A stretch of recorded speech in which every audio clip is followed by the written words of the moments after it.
You're not sitting here. No, but he's been there all day, right? Not quite yet, almost. Usually there, aren't you? White's here. I thought it was Joe, Dwight, and you, but we were all.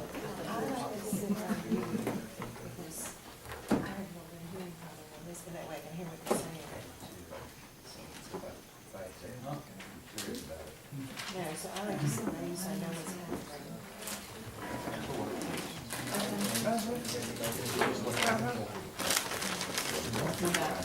Yeah, I got it.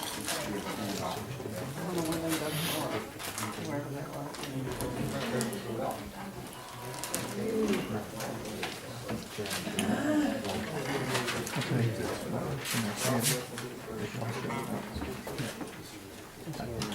I've been to many of them. A lot of people show up.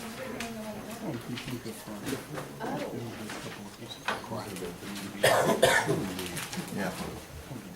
And they factor that in. I mean, if it was Lambert, you'd probably just roll quick and tumble, nobody would be here. Just me and Ben both. No, I probably wouldn't, I wouldn't come to that. I just say, Yeah, in the back row, you can any of them that deals with the sheriff department or public protection, firefighters, correctional officers. There's probably, Of them up there on the there's probably 4 or 5 of them a year. I don't come to librarians and stuff like that, correctional officers, law enforcement officers, firefighters.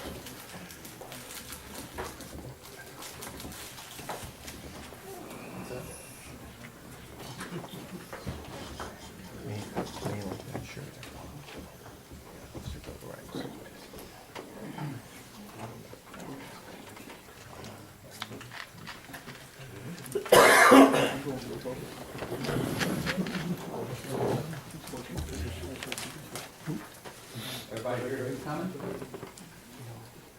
All right, we'll go back on the record then. Appreciate everybody's patience today and for you for a long day.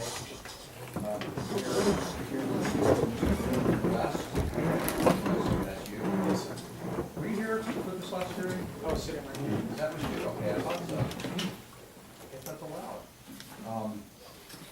All right, do we have a substantially different slate of witnesses? No, So we don't have to fight anybody. no, sir. Very good, we'll go ahead and proceed then. And you've already had everybody introduced, so. All right, we'll proceed. Because of the fact that we've been here for a long time already today, and you know the basic facts of this case, I will be brief in my opening and try to pinpoint for you the differences between Mr. West's case and Mr. Schneider's case. Mr. West was a sergeant in the corrections department. He had been there for 14 years. He was also a witness to the incident of August 4th involving Captain Hunter, which is why he was listed as a witness and was interviewed by Captain Bannis to find out what he had seen. It's important to know that he was a supervisor. He was a sergeant. Mr. Schneider was not a sergeant. Not that that makes a difference on duty to report, it does not. But as a sergeant, he is held to a higher standard with regards to things that he may witness and things that he should or should not report. In this case, as you know the facts, there were allegations made by Mr. Sella some 109 days later, I guess it was, that something had occurred in the office on August the 4th. Sergeant West was the sergeant on duty. He is the one that took Mr. Sella to the clinic to have his knee checked out and then brought him into the shift commander's office.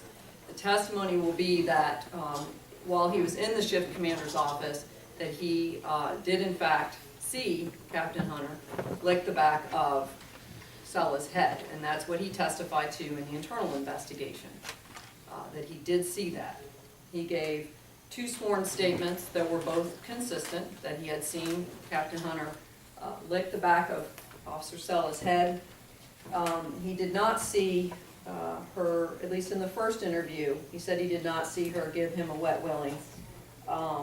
And the other significant fact from the first interview, and it's significant because he is a supervisor, is that he testified under oath that he had reported this.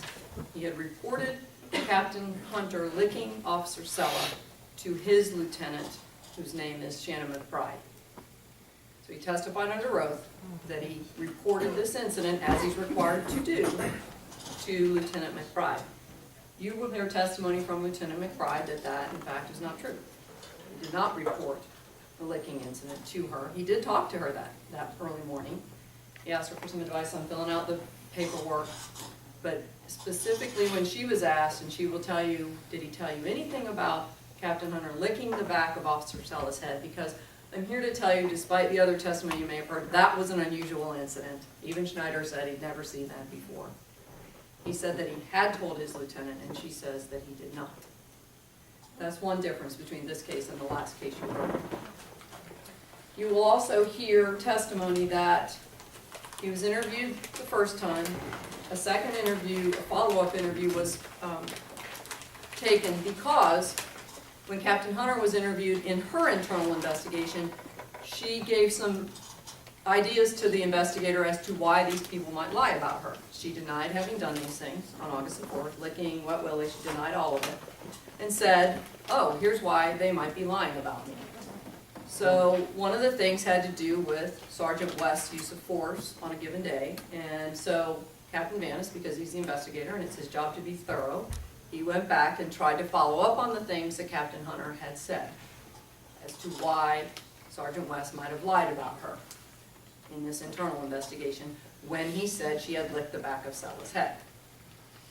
So Sgt West was brought back in for an interview. That was the reason that he was re-interviewed. In the second interview, he was asked about the things Captain Hunter had said. That's not relevant to this case today. There was nothing developed in there that was inconsistent or had anything to do with the issues of August the 4th. He was asked again to relay what had happened on August the 4th, and he reiterated that he had seen her lick the back of Sella's head. That interview took place on January the 23rd, 2013. On February the 1st of 2013, Captain Vanis is going about his business, doing whatever it is an internal affairs investigator does, when he receives a phone call from Sgt West. He's a little surprised. He's not expecting a phone call from Sgt West. And West says when he calls him, I want to make sure I was clear when I talked to you when you interviewed me. I never witnessed Captain Hunter lick Officer Sella. As you can imagine, this maybe came as a great surprise to Captain Vanis because from his perspective, his investigation, he's had a witness that's been consistent so far as to what happened and what Captain Hunter did. And now all of a sudden that's blown out of the water because West has called and said, I never saw that, so I want to make sure you're clear on that. Captain Vanis does what he's supposed to do. He notifies Mr. Rechtenwald, says, what do you want me to do?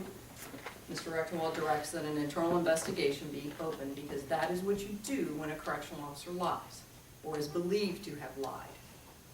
He was served with a notice on the same day that he made the phone call to Captain Vanis. And when you'll hear testimony from Captain Vanis that when he went to the house of Mr. West, Mr. West was off on some sick leave.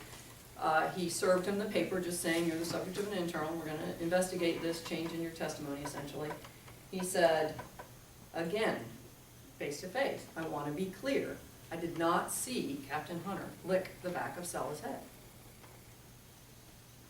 When Sgt West was brought in for his own interview, and the purpose of these interviews is to get to the truth and find out what really happened. It's not to try to trip people up or cause them problems or discipline them for no reason. It's to get to the truth. This was a serious allegation against Captain Hunter. A terminable offense if it had been proven with substantial evidence or with reliable evidence that she had done these things. She would have received very severe discipline, perhaps termination. So it was important. That's why this case was important. Sgt West came back in, was re-interviewed under oath, and he said that he didn't remember saying to Captain Vanis during that phone call, he didn't remember saying, I did not see her lick his head. I don't remember saying those exact words, is what he says. He says, I do remember, as in my previous statements, that she did lick him on the back of the head. So now he's given what would be consistent sworn testimony, but contradicts what he told Captain Vanis over the phone and in person. He says, again, and these are exact words from the statements, I do not recall telling you on February the 1st exactly that I did not see her lick the back of his head. I remember I expressed doubt in the fact that I saw her licking the head.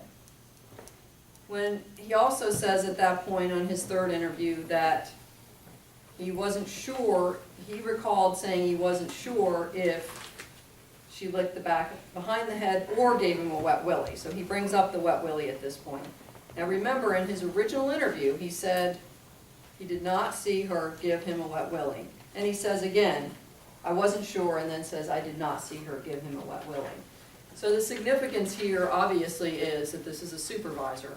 He's given consistent sworn testimony, but he's told a supervisor something completely different on the phone and in person, not just once, but twice.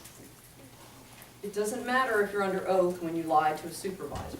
You're lying to a supervisor about something material and relevant and very important in the investigation of Captain Hunter. And that's what makes this so serious. You will hear testimony, and then in the letter of termination, if you had an opportunity to read it when it was sent to you, there's discussion in there about some issues with his use of leave time and some discrepancies with regards to that. And Dr. Ford is going to testify a little bit about that. The basic problem there is he was directed by a supervisor to turn in paperwork for he wanted to take FMLA leave for that time period that he was out. He was directed to bring that paperwork in his next shift. He did not do that. He also had been previously directed, as all of the sergeants had, and the lieutenants, to contact the shift commander to call out, and he had not done that. He had called out to a lieutenant. So that's the general nature of that offense. It has to do with the very last violation in the letter. And so you'll hear just a little bit of testimony about that. So that's the gist of this case and the differences between this case and the last case you heard.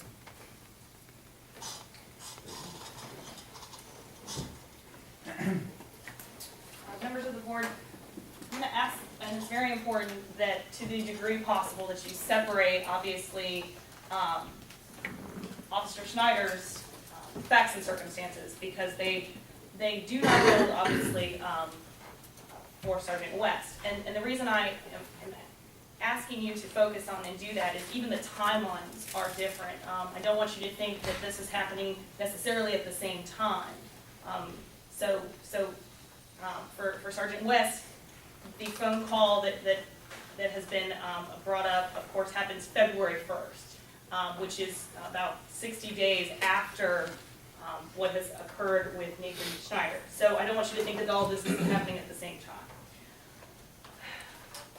As you heard, Sergeant Ben West has enjoyed a 14-year career, and his personnel file reflects only 3 letters of reprimand, and the most recent was in 2009, and it concerns a use of force issue that was later justified, but it was not documented correctly, is my understanding.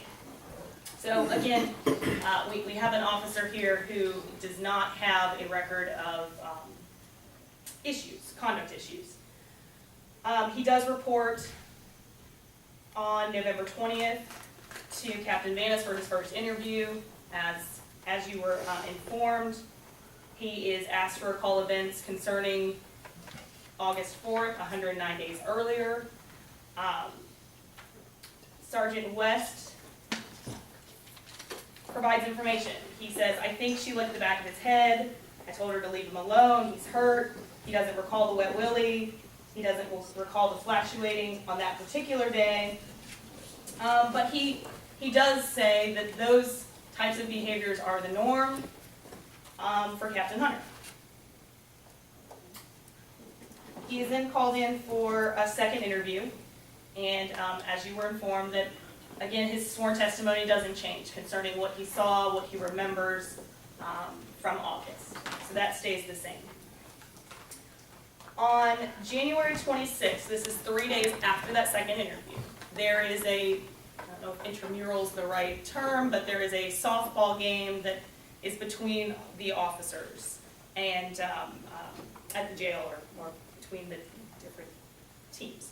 So there's a softball game, and he's there, and he is severely injured, has an injury, and in fact he goes to the emergency room that day. He has a very severe injury to his back. He goes to the hospital, and he is prescribed 2 prescriptions. One is naproxen, and the other is Flexeril. Naproxen is an anti-inflammatory, and Flexeril is a muscle relaxant pain pill. that is given. Due to the injury, Sergeant West is out of work on medical leave. He calls out the following day. He is trying to get in to see another doctor, and he, on the 31st, so on January 31st, he does go to another doctor. And I have the paperwork and I will give it to you. He does go to see the Coastal Family Health Clinic, and he sees a doctor, and he tells the doctor that the pain medicine isn't enough. He's in severe pain.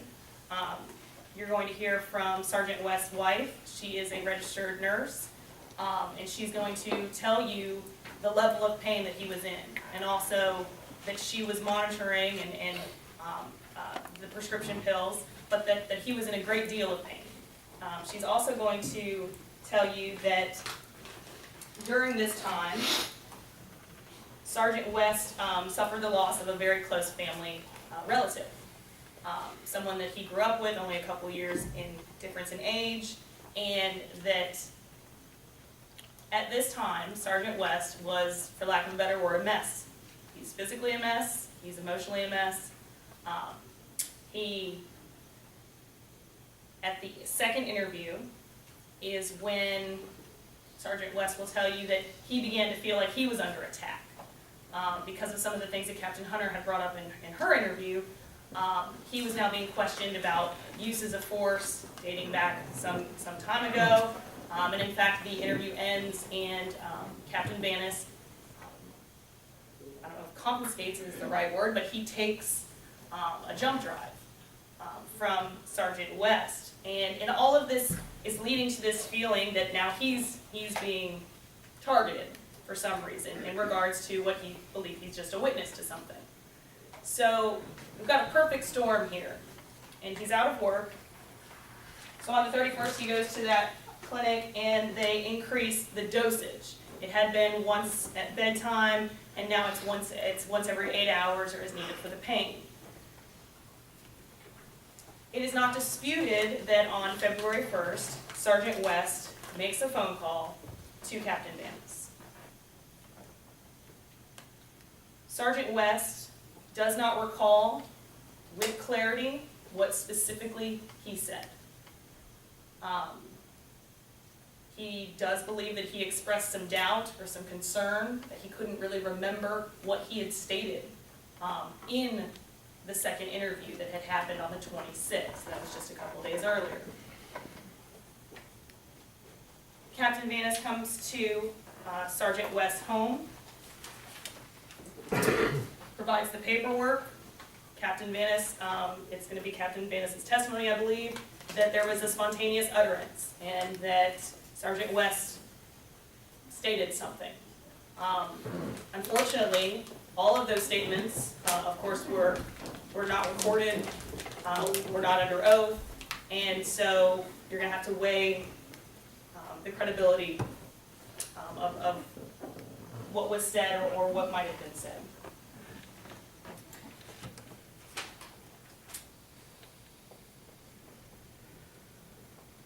After,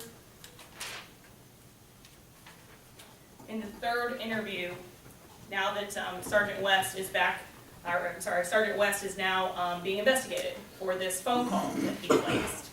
I'm present at that time, and Sergeant West, again, very clear, no contradicting the two previous sworn statements regarding the events of August 4th.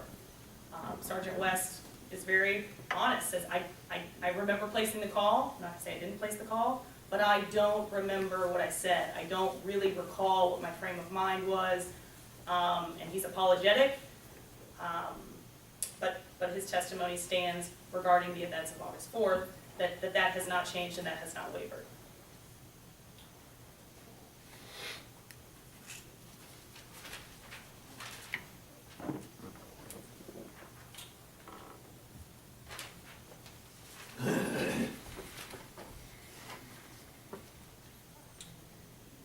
And just one final thing, in the opening, it was stated the gravity of the, in Sergeant West's case, the gravity of this one phone call that casts a shadow perhaps on the other testimony.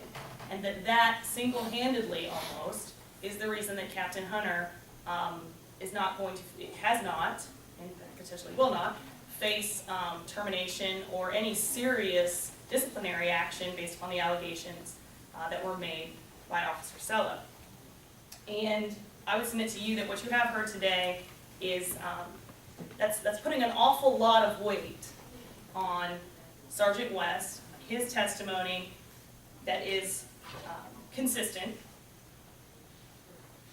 on this one phone call that's placed, and for which we believe that there are reasonable extenuating circumstances that at least explain potentially why that phone call was placed.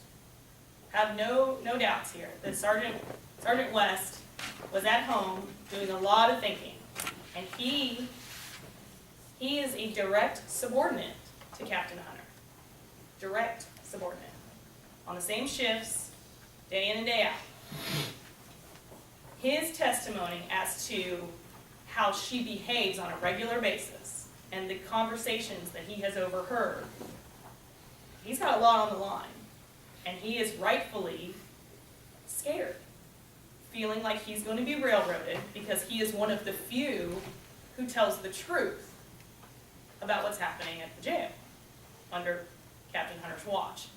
So, perfect storm, he is absolutely afraid. He is on this pain medication.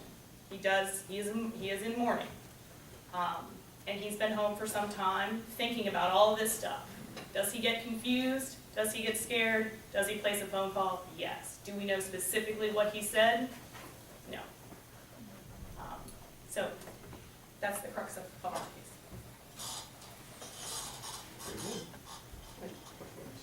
Captain Vance, please.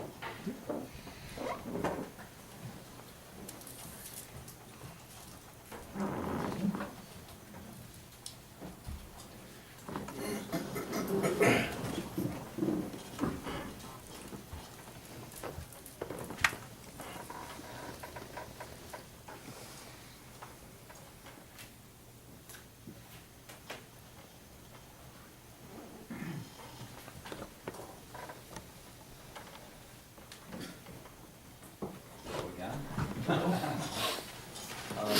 don't even think you need to state your name for the record, but go ahead. Okay, Captain David Vance. Because this is a separate hearing, I'm going to ask him some of his background questions, just so the record is clear, and they've already heard it, and I'll try to be brief. Captain Vance, what is your occupation? I'm a lifeguard supervisor for beach safety. I'm also assigned as the acting internal affairs investigator for public protection. And how long have you been in Volusia County? 16 years. How long have you been a captain?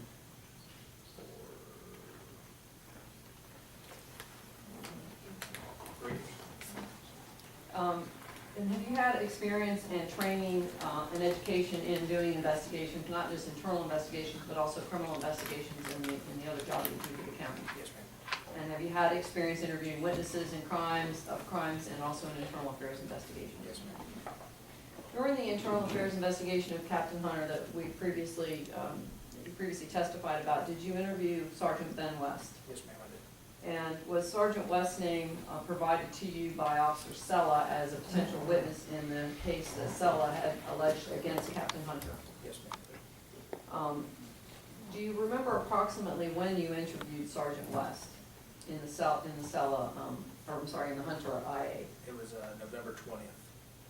Was it before you interviewed Officer Schneider? Yes, And was he the first witness you interviewed after you interviewed Officer Sella?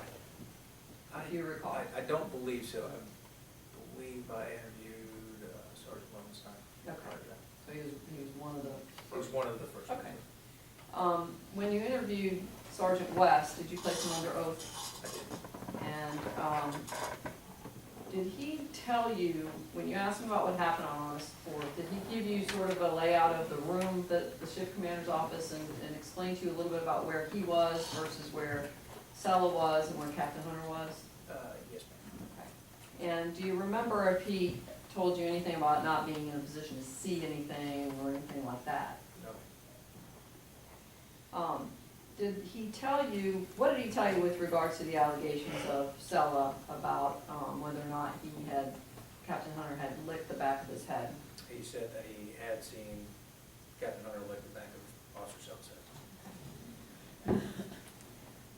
Did you ask West at that time, if Sergeant West, if he had documented that incident, or reported it in any sort of written documentation? I did ask if he had reported.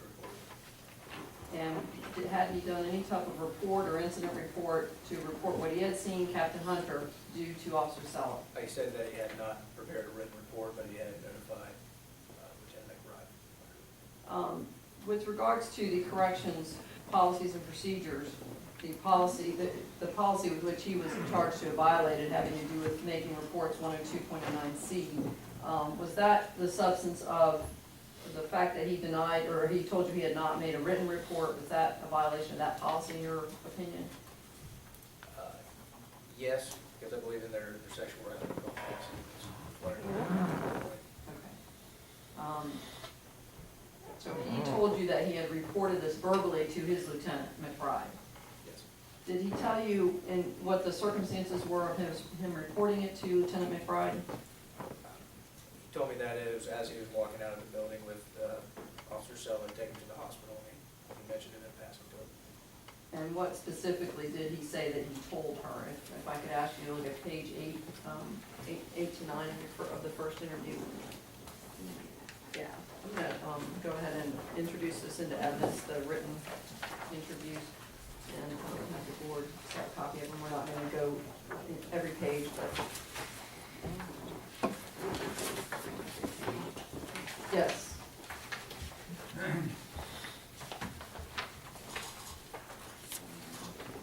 Bottom of page 8.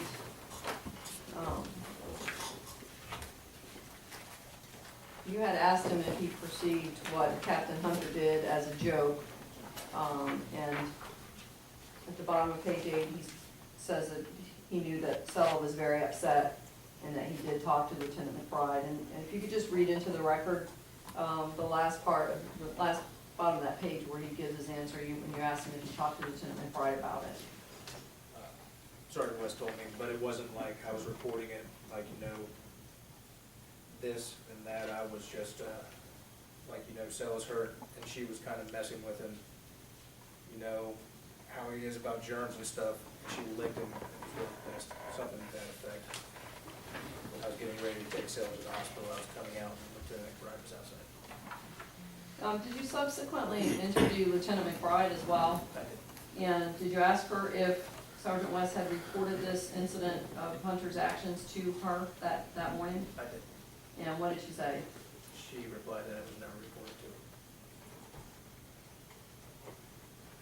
And you took a follow-up interview of Sergeant West. And can you just tell the board briefly what the purpose of that follow-up interview on January 23rd was? When I brought Captain Hunter in for her interview, or subject interview, she brought up allegations that Sergeant West and Officer Sella were out to get her, and it was a retaliation for use of force incidents.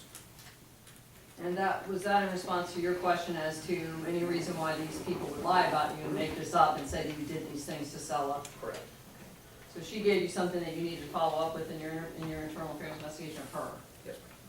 And so you re-interviewed Sergeant West and asked him again what had happened on August the 4th, is that correct? Correct. After I completed talking about the things that she had brought up in her interview, I asked him to tell me again what he had witnessed on the school. And on that occasion, the interview of January 23rd, he reiterated what he had told you the first time, correct? He saw her lick his head or something like that. Correct. And you said to him, "You certain you saw her lick his head?" And he said yes. So now you have two sworn statements from West that were unequivocal, that he saw Captain Hunter lick the back of Sella's head. Is that right? That's correct. When did you next have contact with Sergeant West? Sergeant West contacted me on the phone on February 1st, about 1 o'clock in the afternoon. Were you expecting to hear from him at that time? No, ma'am. Yeah, please tell the board what the conversation was. Sergeant West called me and told me that he wanted to clear things up because he wasn't clear on what he remembered telling me during his previous interviews with me regarding this situation.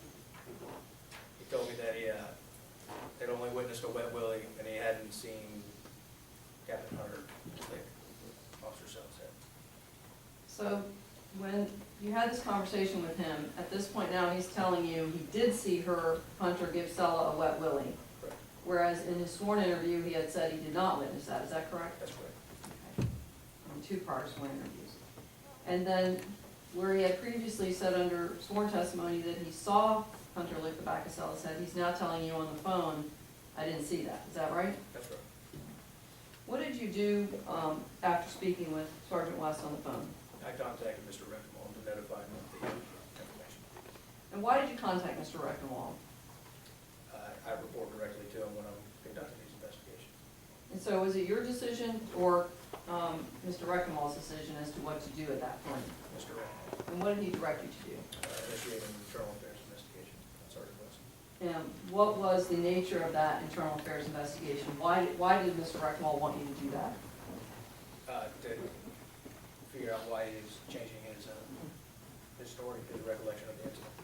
At this point in time, you had not concluded the Hunter investigation, had you? Okay.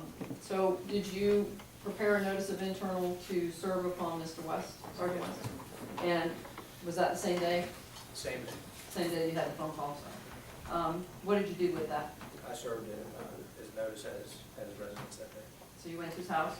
About what time was that? It's about 4:30 that afternoon. Okay, so he had called you about 1 or so, and so you get over there about 4:30. What happened? Did you ask him any questions when you served him the notice? No, Tell the board what happened when you had contact with him at his home. I provided him notice of the written notice of the internal affairs investigation. I was explaining what was gonna happen when we're gonna have, an interview was gonna be scheduled, and he had the right to have a representative. And he reiterated again that he hadn't seen Captain Hunter lick Officer Sell's head. He'd only seen her give him a wet willy. It was unsolicited. I hadn't asked for any information at all. And did you follow up with any questions of him at that point? No, ma'am. And why wouldn't you have done that right then and there? Because subject interviews need to be recorded, sworn by statute. Did he have certain rights as a subject officer of an internal that you had to make sure you complied with? So you didn't ask him any questions when he gave Ask his? me any question. Okay. In your capacity as a captain within Volusia County Department of Public Protection, are you considered to be in a supervisory role of Mr. West, even though you're not a direct supervisor of him in corrections? Correct. I don't supervise him or give him orders as far as his job goes inside the facility. Okay, but you are both in the Department of Public Protection and you hold a superior rank to him. Correct. I want to, if I can approach, show you a document and ask if you recognize this and if you can tell the board what that is. Yes, ma'am. There's a memo I wrote to Mr. Reckenwald shortly after receiving the phone call on February 4th to document the incident, what he had told me on the phone, and what Sergeant West had told me in person. So you prepared a written document to Mr. Reckenwald to memorialize the conversations you had with Mr. West on February 1st? Yes, ma'am. If you would, please just read that into the record.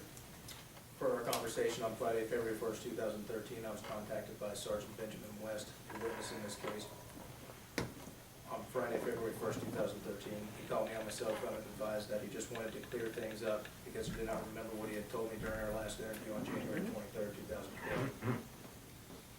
Actually, that should be 2013. West told me that he did not witness Captain Hunter lick Charles Sella in the shift commander's office on August 4th, 2012. He told me that he only witnessed Hunter give Sella a wet willy. Additionally, when I served West's notice of internal investigation for IA 2013-02315 at his residence on February 1st, 2013, he made an unsolicited comment to me reiterating the same as above. So your contact with West in person was at the close of business on Friday, February 1st, and then you let Mr. Reckenwald know right away? Yes, On the February 1st? And then your first day back to work, February 4th, you prepared this written documentation to memorialize that conversation, or those conversations, okay. I wanna introduce, just hold on, I wanna introduce that into evidence too. Did you subsequently interview Sergeant West as part of the internal investigation, of his having changed his, or having told you the statements he did on February first? Yes, ma'am. When was that interview? It was on February 15th, 2003. And was he under oath at that time? He was. Was he represented by counsel? He was. Did you ask him to tell you once again what he had witnessed on August the 4th? I did. So when you interviewed him on the 15th, what did he say as to whether or not he saw Captain Hunter do anything inappropriate? That he had seen Captain Hunter with Officer Sella's head. And that he, as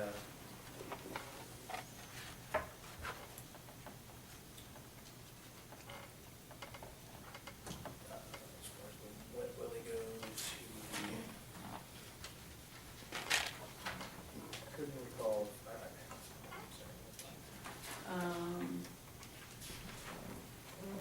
Page 6, I think, of the interview.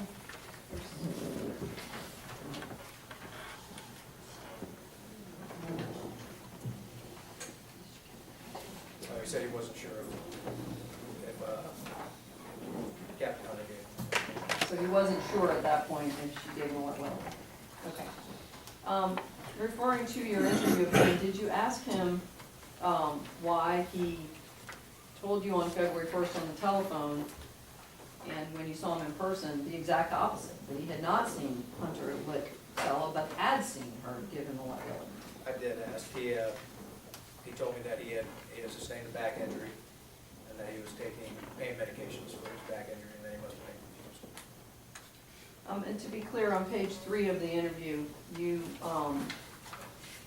maybe I should take it back to page 2. You explained to him, I called you on this date, you told me this, and on the top of page 3, you say, I mean, does that sound like the gist of what you told me? You're asking him at that point, is this what you told me on the phone? Are you trying to ask him on the record and get on the record what he had told you on the phone on February 1st? Yes, ma'am. Okay. And his response was, to some sort, I don't remember saying, or I did not see her lick his head, and I don't remember saying those exact words.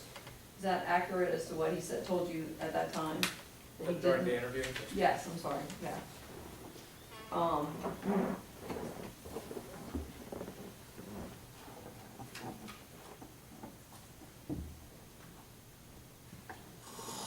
And refer you to page 4 into page 5, when he's giving you his explanation as to why he said what he said on the phone and in person. If you could just read the bottom of page 4 into page 5 into the record, please, as to what Mr. West said with regards to what he remembered telling you on the phone. Sergeant West told me, well, at the time I was injured, I had just injured my back that Saturday previously. I was at home for an extended period of time. I was popping pain meds, and I honestly do not recall telling you exactly that I did not see her lick the back of his head. I remember I expressed doubt to the fact that I saw her licking the head, and I also know that I was under a lot of pressure, you know. I'm thinking at home that, you know, I'm a subordinate here. I'm talking about a captain. I'm thinking this could be retaliation against me. Because once again, I'm a sergeant, she's a captain. Who I'm the low guy on the totem pole, and I'm gonna be railroaded. Okay. When he told you that he was on pain medications, did you ask him exactly what type of pain medications he was on? I asked him if they were prescribed, and he provided them to me. Did he actually show you the bottles of the pain medications? Yes, ma'am. And did you take photographs of those and put them into the IA investigative file? I did. What two medicines was did he say he was taking at that time? It was naproxen and Flexeril. And when you looked at the medicine bottles, naproxen, how often was he supposed to take that? If you recall.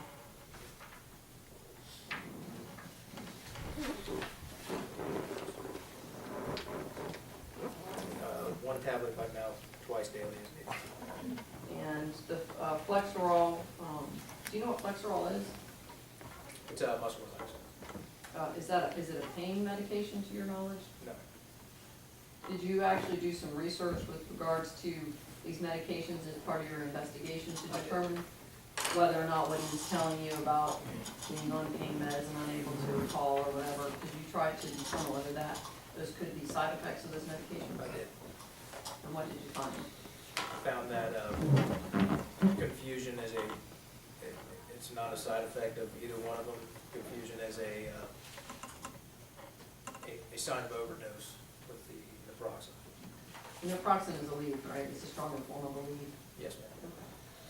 With regards to the muscle relaxer, how often was he supposed to take that? And when? What did the bottle say? One tablet by mouth at that time. And just to be clear, what time was it that you spoke to him on the phone? 1 o'clock in the afternoon, And about what time was it that you saw him in person? not 4:30. When you met with him on February 1st, did you talk to him, I mean, you had a few minutes in his presence, 5 minutes or so, is that right? Probably about 5 minutes. Okay. As a sworn law enforcement officer, are you trained to recognize the signs of someone who's under the influence of either alcohol or narcotics of any kind, Yes, including prescription medications? Did you see any signs on February 1st that Sgt West was under the influence of anything? Was he appeared to be confused or unable to communicate clearly with you? No, ma'am, he appeared very lucid.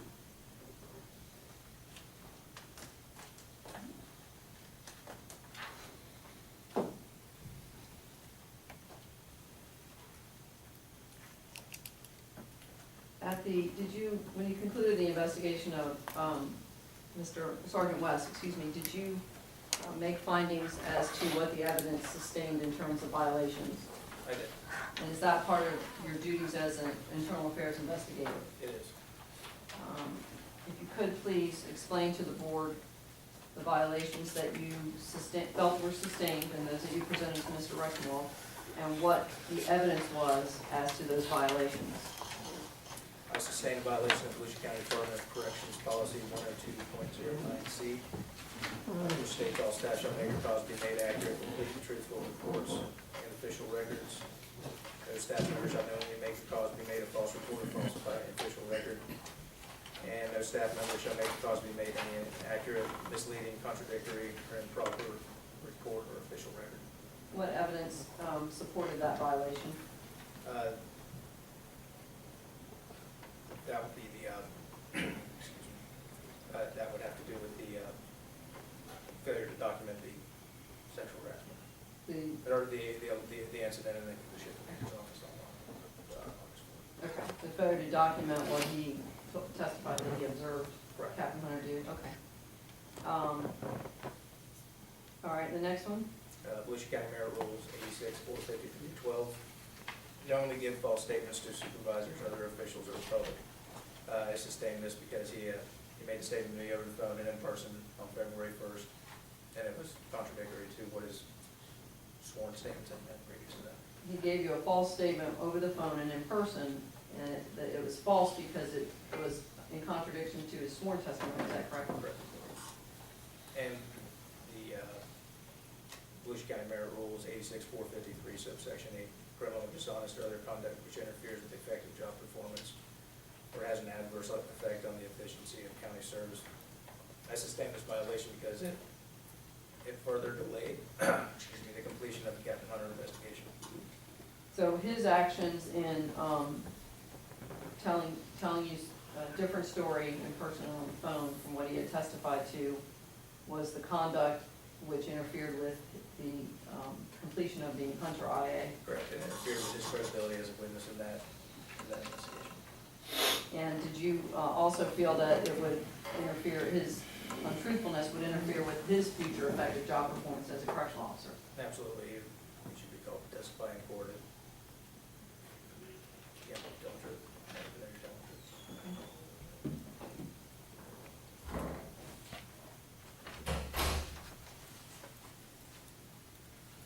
So just to be clear, because I know it's been a long day for all of us here, Sergeant West, under oath, told you the same story as to whether or not Captain Hunter had licked the back of Stella's head, that he did see her do that, correct? Yes, ma'am, every time he was under oath, he told during existence. Okay. But then on February the 1st, on 2 separate occasions, on the phone and in person, he told you specifically he never witnessed Hunter lick Stella. Correct. And as to the, whether or not she gave him a wet willy Under oath, he had testified that he did not see her do that. He was consistent in both cases, but to you on the phone, he said, I did see her give him a wet willy, but I didn't see her lick the back of his head. Correct. That's all I have this time.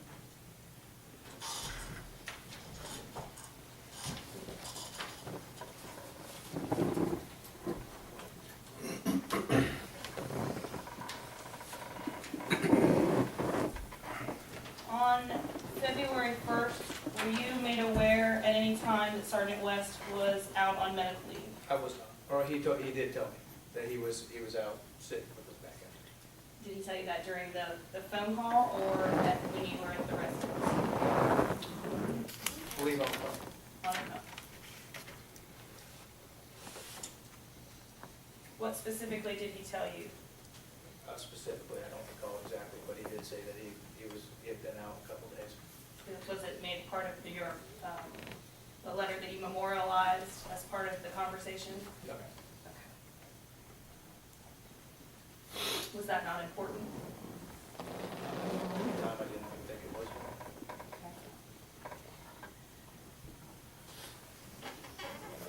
So when you went to Sergeant West's home, at that time you were aware that he was out on medical leave?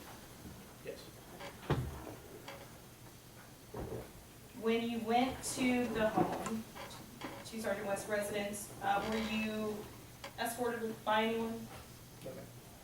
And there was no other witness with you? No. Given that you were there due to this unanticipated phone call, did you not consider potentially that a spontaneous utterance was a possibility? No, ma'am, it wasn't my intent to go there and ask him questions about the incident.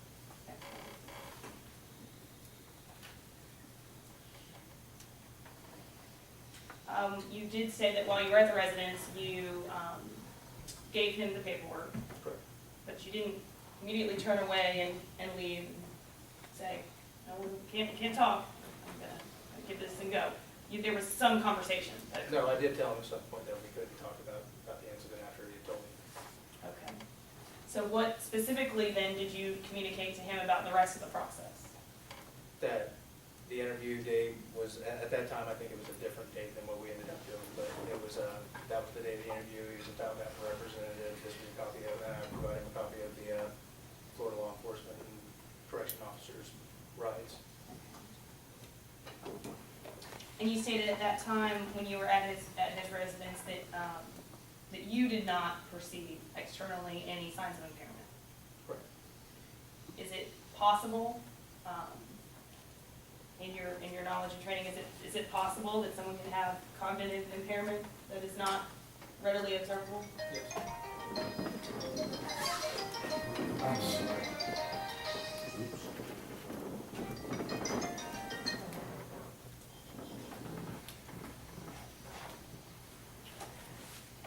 In regards to the Volusia County Department of Corrections Policy 10209C, which is, as you've described it, is the failure to document the sexual harassment. If what Sergeant West perceived is not sexual harassment, or he did not believe it to be sexual harassment, would that still be a violation?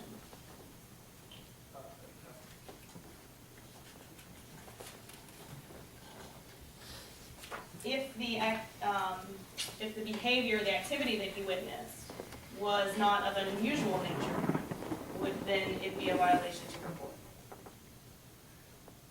It was of an unusual nature, though. But if the testimony is that in fact it was not unusual, from Sergeant West's perspective, or from others' perspective, Consider that burgling in somebody's head was unusual. We've never seen that before. okay, the other behavior, the horseplay, so that wouldn't be unusual, No. according to Sergeant West.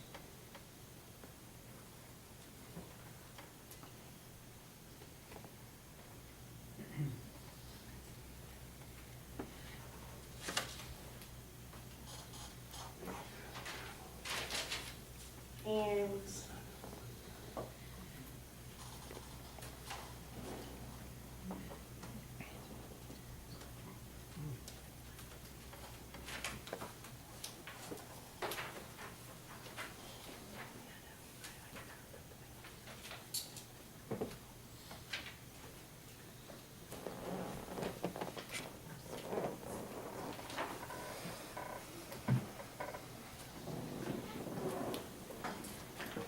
the time of the phone call, the Captain Hunter investigation was still open. And I know I've read this earlier, but you're familiar with 11B-27.0011 moral character? Yes, ma'am. And section 5 states in relevant part, if the violation involving perjury or false statement is alleged to have occurred in the performance of regularly required work duties or the course of an administrative or disciplinary investigation, a certified officer's failure to maintain good moral character, as defined in subsection 4 of this rule, shall not include a statement in which the officer making the statement conceded such statement to be false prior to the employing agency's conclusion of the internal affairs investigation in which the false statement related to material fact. Given that, in the third interview, when Sgt West recants his memory of the phone call, Okay. would you suggest that that's what he did? Would you agree that that's what he did? I don't think he ever recanted, he just didn't recall saying some things, is what he told me in that interview. So, but he, in the third interview, he disputes, the substance of what you remember the phone call to be. Yes. Mostly because he doesn't remember it, or doesn't remember all of the details of it. Okay. That's all.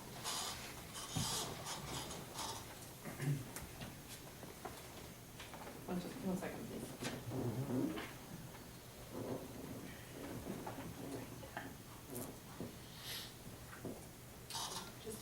Sorry, one follow-up. Yeah, go ahead, I'm sorry. Yeah, yeah. The research that you conducted, where did you